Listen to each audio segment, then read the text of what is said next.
और बात करते हैं उत्तराखंड से आज की आई सबसे बड़ी खबर की। पिछले 6 महीने से पेपर लीक के हंगामे के बीच अब नए साल में भी उत्तराखंड में भर्ती परीक्षा का पेपर लीक हो गया है। उत्तराखंड लोक सेवा आयोग की तरफ से 8 जनवरी को पटवारी भर्ती में पेपर लीक का खुलासा हुआ है। लोक सेवा आयोग ने 391 पदों के लिए पटवारी भर्ती परीक्षा का आयोजन किया था और इसमें भी पेपर लीक हो गया। एसटीएफ ने इस पूरे मामले का खुलासा किया है और 4 आरोपियों को गिरफ्तार किया गया है। हैरानी की बात यह है कि उत्तराखंड लोक सेवा आयोग का अधिकारी ही पेपर लीक का मास्टरमाइंड निकला है। संजीव चतुर्वेदी नाम का अनुभाग अधिकारी पटवारी भर्ती में पेपर लीक का मास्टरमाइंड है। आरोपियों ने पेपर लीक के बाद रुड़की के एक फार्म हाउस में 35 अभ्यर्थियों के एग्जाम से पहले तैयारी करवाई थी और फिर उसके बाद माया अरुण रिजॉर्ट में पेपर सॉल्व करवाया था। 4 और 5 दिसंबर को पेपर सॉल्व करवाया गया था। एसटीएफ ने खुलासा किया कि हर कैंडिडेट से 8 से 10 लाख रुपए लिए गए और उसके बाद उन्हें पेपर लीक करके सॉल्व करवाया गया। हैरानी की बात यह है कि यूके SSC पेपर लीक के बाद पूरे राज्य में हड़कंप मचा हुआ है। लगातार एक के बाद एक गिरफ्तारी हुई है और साल 2023 में हुई पहली ही भर्ती परीक्षा में एक बार फिर से पेपर लीक हो गया, जो कि दावों को पूरी तरीके से खोखला साबित कर रहा है। और देहरादून से हमारे सहयोगी सत्येंद्र बर्थवाल हमारे साथ जुड़ चुके हैं। सत्येंद्र, 2022 में पेपर लीक के तमाम मामले सामने आए, उसकी जांच पड़ताल आगे बढ़ रही है, लेकिन 2023 साल की शुरुआत ही पेपर लीक के साथ हो गई है, वो भी उस एग्जाम की जिसको लोक सेवा आयोग की तरफ से आयोजित करवाया गया। बिल्कुल बिल्कुल अमित, क्योंकि 2023 का ये पहला पेपर हुआ था जो लोक सेवा आयोग ने करवाया था, जो कि पटवारी भर्ती का था और 563 इसमें पद थे।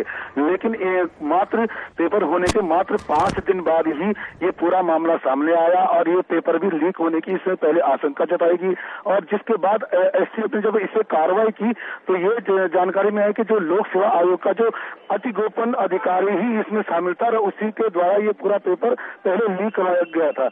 अब इसमें एसटीएफ को जो जानकारी मिली है एसटीएफ से या जो एसटीएफ जो इसमें जांच कर रही है, तो ये भी जानकारी है कि कुछ और भर्ती पेपर हो सकते हैं जो लोक सेवा आयोग ने करवाए थे और वो लीक होने के उनमें पूरे चांसेस है, जिस पर अब लगातार जांच जारी है। जी, अभी तक कितने लोगों की इस मामले में गिरफ्तारी हुई है सत्येंद्र? बिल्कुल, अभी तक अगर हम बात करें कि लोक सेवा आयोग के जो अधिकारी हैं उसके साथ जो उसका जो गैंग था उसमें से 3 और जो आरोपी हैं उनको अरेस्ट किया है।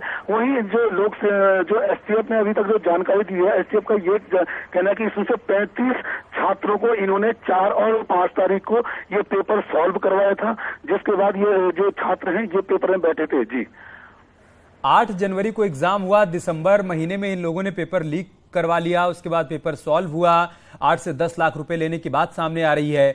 बहुत हैरानी हो रही है सत्येंद्र यहां पर कि यूके SSC का मामला अभी ठंडा भी नहीं हुआ है और लोक सेवा आयोग का यह अधिकारी ही पेपर लीक में संलिप्त पाया गया है।